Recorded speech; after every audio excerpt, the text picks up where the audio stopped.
اچھا، real estate کے یہ جو بزنس ہے اس کے اندر جو انویسٹرز ہیں وہ انویسٹمنٹ کرتے وقت ان کو کیا چیزوں کا خیال رکھنا چاہیے اور وہ کیا کیا غلطیاں کرتے ہیں بیسیکلی؟ سب سے پہلے جو میرا ان کو آبزرو کرنے کا جو جتنا بھی ایکسپیرینس رہا ہے اس کے اندر میں نے یہ دیکھا ہے کہ ایک تو پاکستان کے اندر جو ریئل اسٹیٹ انویسٹرز ہیں وہ اپنے ایموشنس کے اوپر بہت زیادہ ریلائی کرتے ہیں. وہ مارکیٹ ٹرینڈس نہیں دیکھتے, نہ وہ ریسرچ کرتے ہیں, نہ وہ اپنا ہوم ورک کرتے ہیں. وہ کسی بھی ایجنٹ کے پاس پہنچ جاتے ہیں کیونکہ ان کو بہت جلدی ہوتی ہے. بہت امپلسو بائرز ہیں ہمارے یہاں پہ, بہت امپلسو سیلرز ہیں یہاں پہ, اور وہ اپنے مارکیٹ ٹرینڈس کو فالو کیے بغیر, ریسرچ کیے بغیر, ہوم ورک کیے بغیر کہیں پر بھی جا کے اپنی مارکیٹ کے اندر جو بھی پراپرٹی ہے, بے شک اس کی وہ مارکیٹ ویلیو ہے کہ نہیں ہے, وہ اس کے اندر انویسٹ کر لیتے ہیں. ٹھیک ہے, دا پوائنٹ از سب سے پہلے ایز اے بائر آپ کو کرنا یہ ہے کہ آپ نے اپنے ایموشنس کے اوپر ریلائی نہیں کرنا. آپ نے پراپر مارکیٹ ٹرینڈس کو دیکھنا ہے, آپ نے پوٹینشیل ریٹرنس دیکھنے ہیں کہ اگلے 5 سے 10 سالوں میں وہ پراپرٹی آپ کو کہاں سے کہاں پہنچائے گی. صرف یہ نہیں کہ کیونکہ آپ کو پسند آ رہی ہے وہ پراپرٹی تو آپ جا کے خرید لیں اور اتنا زیادہ لون لے لیں اس پراپرٹی کو خریدنے کے چکر میں کہ آپ کے اوپر قرضہ ہی قرضہ چڑھ جائے.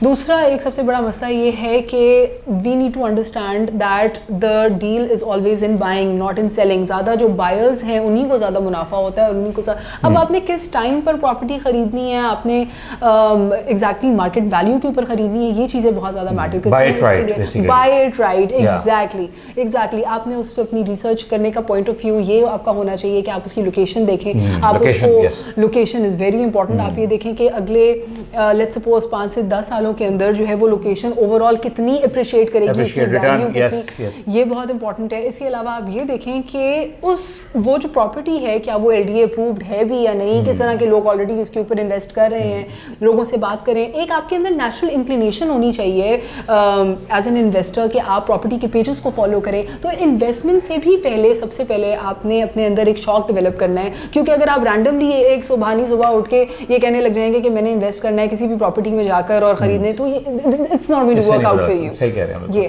اچھا, یہ آپ نے جو 2 پوائنٹس بتائے ہیں they were from the buying perspective. Yes. So کچھ جو سیلرز ہیں جو سیل کرنا چاہ رہے ہیں اس کے پرسپیکٹیو سے بھی کوئی ایسا کوئی ایک پوائنٹ ہو جو کہ we need to be careful about that. تو سیلرز کا یہ ایک میری نظر میں تو یہی سب سے بڑی ٹپ ہو سکتی ہے کہ آپ اپنی پراپرٹی جس کو آپ انویسٹ کر رہے ہیں اس کو بیچنے کے لیے, اس کو آپ اوور لیوریج نہ کریں. اب اوور لیوریج کرنے سے کیا مراد ہے؟ اوور لیوریج کرنے سے مطلب ہمارا یہ ہے کہ آپ کی اگر جو پراپرٹی ہے اس کی قیمت لیٹس سپوز 1,000 روپے اور آپ اس کو 50,000 روپے اس کے اوپر پرائز ٹیگ لگا کر اس کو مارکیٹ میں آپ ڈال دیتے ہیں, تو no buddy is going to buy that property. تو اس کی وجہ یہ ہوتی ہے کہ دیکھیں ڈاؤن دا روڈ 5 مہینے 6 مہینے 7 مہینے people are not stupid, people will eventually find out کہ اس کی مارکیٹ ویلیو کیا ہے, اس میں اوور آل ڈیمانڈ کیا ہے, اس کی ایک اس کے اوپر کتنی اپریسیشن آئے گی, اس کے ریٹرنس کیا ہوں گے. No buddy is going to buy that property on that particular value at that value. ٹھیک ہے, تو اس سے ہوگا یہ کہ آپ کو 6 7 8 منتھس ڈاؤن دا روڈ آپ کو اپنی پراپرٹی کی پرائز کو نیچے لے کر آنا پڑے گا تاکہ لوگ خریدیں, کیونکہ آپ کو جب گاہک ہی نہیں مل رہا تو آپ نے at the end of the day یہی کرنا ہے کہ آپ نے اس کی پرائز نیچے لے کر آنی ہے.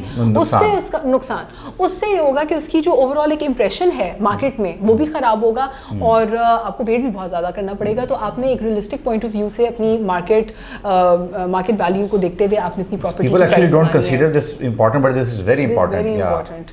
Yes. صحیح.